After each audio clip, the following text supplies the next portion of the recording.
কি? আরশে আজিম। আরশ কি জিনিস?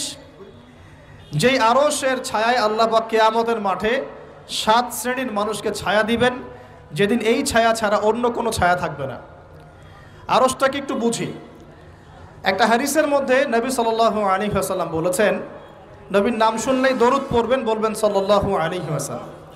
নবীজি বলছেন, দেখো এই পৃথিবী থেকে প্রথম মহাবিশ্বের দূরত্ব হচ্ছে 500 বছরের পথ। কত বছর? 500 বছর। এভাবে দ্বিতীয় মহাকাশ থেকে তৃতীয় মহাকাশ দূরত্ব 500 বছরের পথ।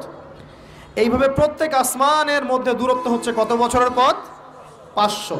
সপ্তম আসমানের উপরে আছে সিদরাতুল মুনতাহা। কি আছে? এটা একটা কুল গাছ, বড়ই গাছ। নাসা আবিষ্কার করতে পেরেছে, অতএব বিশ্ববাসী বিশ্বাস করবে না।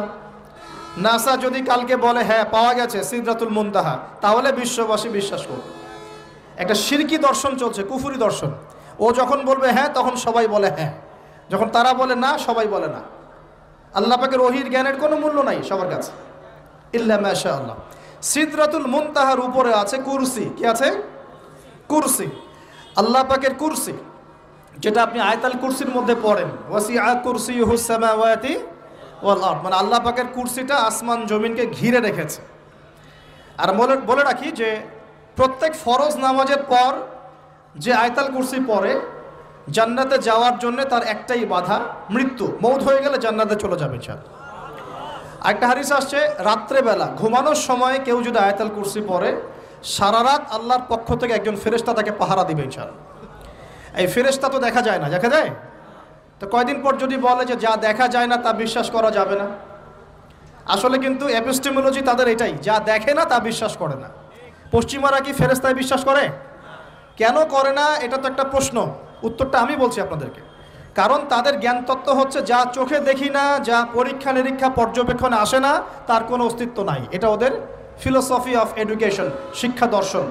এটাকে আমরা ফিলোসফির ভাষায় বলি এপিস্টেমোলজি বা জ্ঞান তত্ত্ব। জ্ঞান তত্ত্ব টিচার যারা আছেন তারা বুঝবেন, তাদের জ্ঞান তত্ত্ব এমন। আর আমাদের জ্ঞান তত্ত্ব উল্টা, টোটালি ডিফারেন্ট। আমরা কি বলি? আমরা বলি ওয়াকুলিল হাক্কু মির রাব্বিকুম, সত্য আল্লাহর পক্ষ থেকে আসে। আমরা বলি যে অদৃশ্যে বিশ্বাস না করা পর্যন্ত কেউ মুমিনই হতে পারবে না। ইমানের কয় পিলার? ইমানের কয় পিলার? 6 পিলার। আমানতু বিল্লাহি, আল্লাহর প্রতি বিশ্বাস করলাম, ওয়া মালাইকাতিহি, তার ফেরেশতাগণের প্রতি, ওয়া কুতুবিহি, আল্লাহ পাকের আসমানি কিতাব সমূহের প্রতি, ওয়া রুসুলিহি, আল্লাহ পাকের রাসূলগণের প্রতি, ওয়াল ইয়াউমিল আখির, পরকালের প্রতি, ওয়াল কদরি খায়রিহি ওয়া শাররি, তাকদীর বা ভাগ্যের ভালো মন্দের প্রতি। এই 6টার একটাও কি চোখে দেখা যায়? আল্লাহকে দেখেছেন? ফেরেশতা দেখেছেন? আমাদের নবীকেও কি দেখেছেন? শুধু কোরআনটা আপনি চোখের সামনে দেখছেন, আর কিচ্ছু আপনি দেখছেন না। পরকাল দেখেছেন? তাকদীর ভাগ্য দেখেছেন? কিচ্ছু দেখি নাই।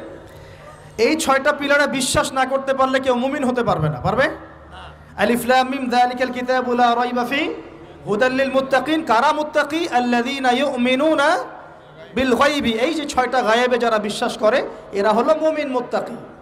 তাহলে আমাদের জ্ঞানের ভিত্তিটা কি? আমরা অদৃশ্যে বিশ্বাস করি, আর ওদের জ্ঞানের ভিত্তি হচ্ছে ওরা চাক্ষুষ যা দেখে তাতে বিশ্বাস করে।